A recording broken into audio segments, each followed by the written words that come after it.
বর্তমানে বাংলা চলচ্চিত্রের নায়িকাদের মধ্যে একমাত্র সুসময় যাচ্ছে বুবলি আপুর।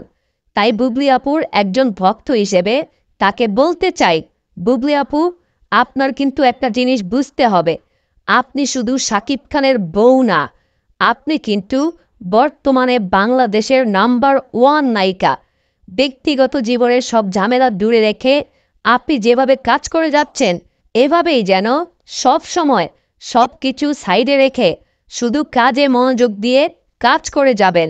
কখনো যদি সাকিবকে নিয়ে ব্যক্তিগত বিষয়ে কেউ প্রশ্ন করে, তাহলে সেটার উত্তর আপনি ভুলেও দেবেন না। কারণ বর্তমানে আপনাকে প্রশ্ন করার জন্য সাংবাদিকদের অনেক প্রশ্নই আছে, এবং সেগুলো সিনেমা সংশ্লিষ্ট প্রশ্ন। কারণ আপনার হাতে এখন বিস্তর কাজ, আপনি একের পর এক কাজ করে যাচ্ছেন নির্বিঘ্নে। আপনি কিন্তু অন্যান্য নায়িকাদের মতো বেকার নয়।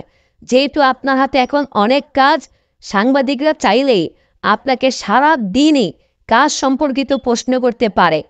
অনেকের হাতে তো কোনো কাজই নেই, তাই তারা শাকিব খানকে নিয়ে বা তাদের ব্যক্তিগত আলোচনা করে সোশ্যাল মিডিয়ায় আলোচিত থাকার মাধ্যমে 2 পয়সা কামাতে চায়।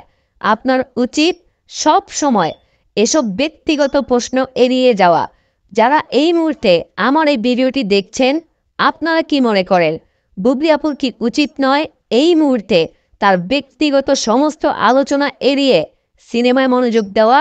যদি আপনি আমার এই কথার সাথে একমত হয়ে থাকেন, অবশ্যই আপনার মূল্যবান মতামত লিখে জানাবেন। ভুলে গেলে চলবে না, আপনি বর্তমানে একজন নাম্বার 1 নায়িকা ও একজন পরীক্ষিত অভিনেত্রী।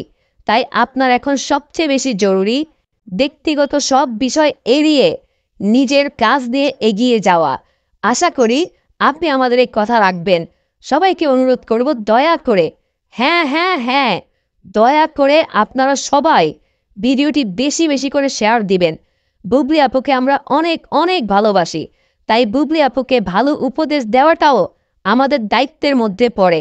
এই ভিডিওটি এমনভাবে শেয়ার করবেন যাতে বুবলি আপুর নজরে ভিডিওটি অবশ্যই পড়ে। আমরা জানি বুবলি আপু আমাদের কথা রাখবে, কারণ বুবলি আপু একজন ভালো ভদ্র ঘরের শিক্ষিত মেয়ে।